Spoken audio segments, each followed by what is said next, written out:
I'm divorcing you, you fool. My husband shouted over the phone just as I had returned from a business trip. I've put up with you so much until now, but I've reached my breaking point. If you don't want a divorce, apologize now. Understand? Yeah, I got it. But instead of heading to where my husband was, at my in-laws' place, I went somewhere else. My name is Sophie, 28 years old.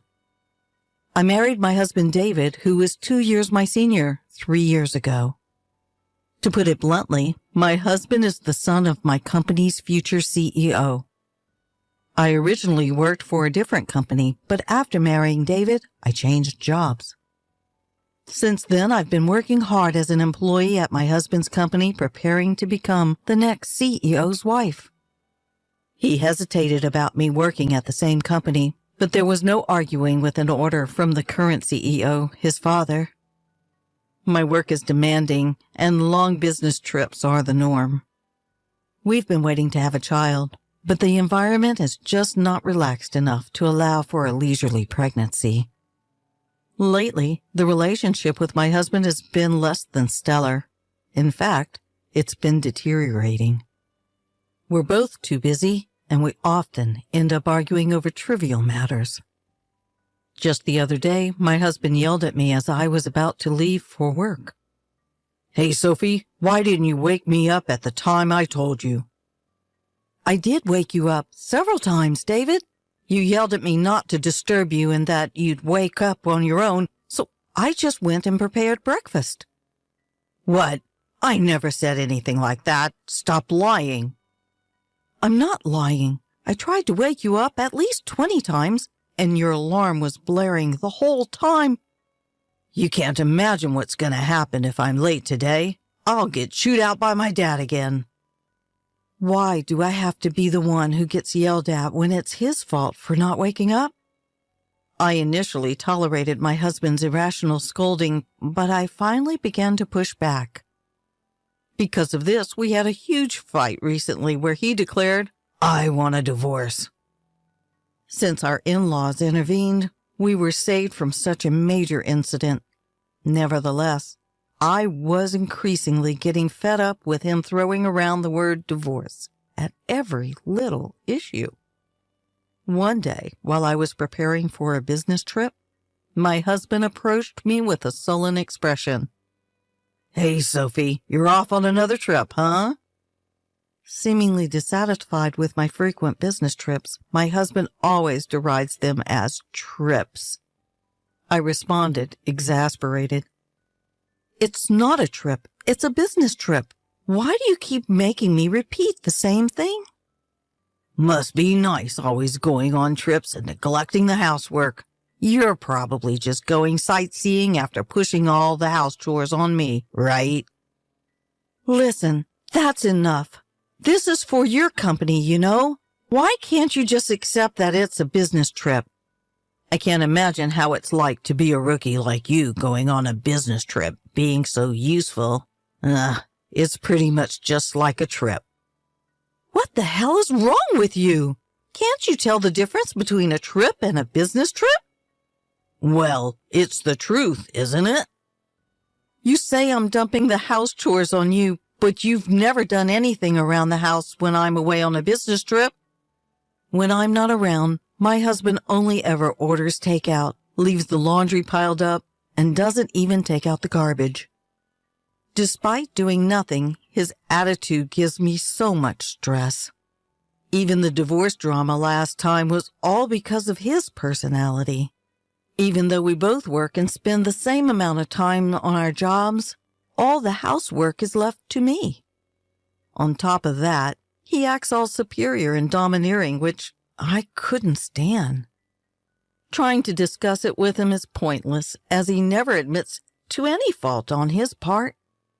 Instead, he always turns it around and blames me. As I continued preparing for my business trip in silence, my husband started yelling at me again. For heaven's sakes, the future CEO's wife shouldn't be so casually taking business trips. If you're not firm like me, the other employees will walk all over you. Exactly, because I'm becoming the future CEO's wife, right? I have to learn the job and I need to meet with various clients. That's why I'm working so hard like this. First of all, we can live this good life because I'm the son of the CEO, right? You should listen to me more since it's thanks to me. What are you talking about? The company is doing well because of the employees who work, isn't it? Instead of acting high and mighty just because you're the CEO's son, you should work harder. To such words, my husband's face turned beet red and shouted, "What did you say? What do you mean by work harder?" The other day, I heard the other employees gossiping, you know. They said you always push overtime and bothersome tasks onto others and constantly complain. What? Who said that? I'll fire them on the spot. That's not the point. How can you not see that you're the one at fault? How can you not understand that you're sullying your father's name? My husband's eyes widened in anger, and he roughly pulled my bangs. Don't get too full of yourself. After all, who do you think got you this job at this company, huh? Ouch! Let go! You're able to work at this prestigious company because you married me. Got it? Refuse the business trip. I won't allow you to neglect the home for a business trip. I've said it many times. It can't be helped. It's for work. Shut up. Don't talk back. You married me, so you should just quietly listen to what I say. Suddenly, his hand released my hair, causing me to fall back on my butt due to the recoil. If this argument continues, I might lead to another divorce scare. I forcibly drove my ranting husband out of the room and prepared for my business trip. When I return, I'll have to take care of a week's worth of housework piled up by my husband. I bet the floor will be littered with clothes again, and the trash won't be taken out. With that thought, I felt tired even before the business trip. The next day, as planned, I went on the business trip. I performed my duties diligently without mixing personal feelings into my work. When I returned home after a week, the scene I couldn't believe was spread out before me. I'm home, eh? As far as the eye could see, the house was spotless, not a speck of dust in sight. It hadn't changed much since the day I left for my business trip. Thank goodness. Finally, David seemed to have understood my feelings. He must have had a change of heart and worked hard on the housework. Just as I started to feel relieved that my husband was finally cooperating, I found the completed divorce papers on the table. What? What's this? Next to it was a note saying, I'm going back to my parents' place. We're getting a divorce. In a panic, I quickly called my husband and he answered promptly. Did you read the divorce papers? His nonchalant tone provoked me and I fired back. Wait, are you serious about getting a divorce? Obviously. I mean, you'd be in trouble if I divorced you, right? Don't just casually talk about divorce. Then my husband said with a smug tone, If you're going to go that far, and he began to set out conditions. If you don't neglect the housework and listen to what I say, I might consider withdrawing the divorce. But of course, no more trips. What? I told you it wasn't a trip. Are you talking back? If so, I'm divorcing you. You're such a nag. Nag? A nag, he says? He can't do a single thing around the house himself. If he's up for it, so am I. Got it. If you don't want to be divorced, come and apologize now. Understand? Holding back my urge to yell back, I replied calmly, Okay, I understand. You should have done what I told you from the start. Now, come quickly. With that, he hung up the phone. Instead of heading to my in-laws' house where my husband was, I left the house to go to the city hall. Of course, to submit the divorce papers. They were accepted without a fuss, and I was officially single again. 3 hours later, while packing up at home, my ex-husband came back with his mother, probably impatient with my no-show. As soon as they saw me, they started hurling insults. Hey, how long are you going to keep me waiting? That's right. You're a failure as a wife, yet you're out having fun. You should be looking after David. Looking after... How old is David? He's older than me, isn't he? As I retorted, their brows furrowed in anger. Shut up, stop being stubborn, and apologize quickly. We'll really get a divorce. If you're the one who'll be in trouble if we get divorced, Sophie, you could have been the wife of the next company's president, and you're okay with that attitude? Anne? Anne, if you divorce me, you won't be able to live in this lavish lifestyle. Are you okay with that? Well, I didn't think you were a good match for David in the first place, so I really don't care. At my loss for words, my ex-husband showed a devilish grin. Got it. This is your last chance. If you don't apologize now, we're getting a divorce. I'll kick you out of the company, too. Make up your mind quickly. At that moment, anger surged through me like a fireball. I had to let him know he didn't understand the situation he was in. We're already divorced, you know? What? Just as you wished. I've already submitted the divorce papers and they've been accepted, meaning I'm no longer your wife. What? Her ex-husband and mother-in-law just stood there, mouths agape. After a moment of silence, he finally found his voice. What are you talking about? This is a joke, right? There's no way you'd... Why would I lie? If you don't believe me, why don't you check the records yourself? No way! Suddenly, the mother-in-law who'd been listening started to shout. Wait, Sophie! What have you done?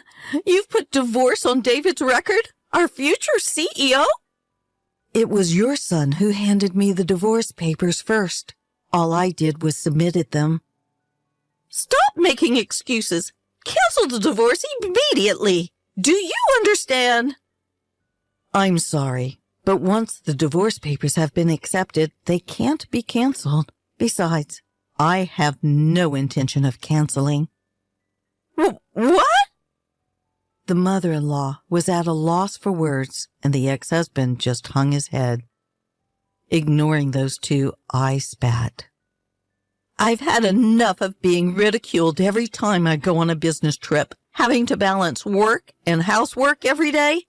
As far as I'm concerned, you're nothing more than a burden. So, Sophie, calm down. Calm down? I'm perfectly calm. What's the point of being married if it's only in name? All you care about is yourself, isn't it? I didn't mean it like that. You do realize you're losing your place as the CEO's wife, right? Are you okay with that? I didn't transfer to your company because I wanted to become the CEO's wife. I don't know how much you've been pampered, but I didn't marry you to take care of you. Are you really ready to give up this lifestyle? If you'd just be patient a little longer, you'd be the CEO's wife. I absolutely refuse to continue being your caretaker. I'm not your mother. Just go live your life on your own. With the intensity like never before, my husband was completely teary-eyed. His mother-in-law took her turn, stuttering out her final provocation. Wait, Sophie! You don't understand what you're doing! What exactly? If you divorce David, you'll also lose your job. And so what? What? I've already informed your father that I'll be quitting the company. What? The mother-in-law and ex-husband's eyes widened in surprise. To confirm the truth, my ex-husband started calling his father. After a few rings, his father answered and he put the call on speaker. Dad, listen to this. Sophie went and decided to divorce me on her own. Yeah, I heard. She told me she's quitting the company, too. She's so selfish. Can't you fire her immediately with your CEO powers? Well, I guess I should fire someone ASAP. You.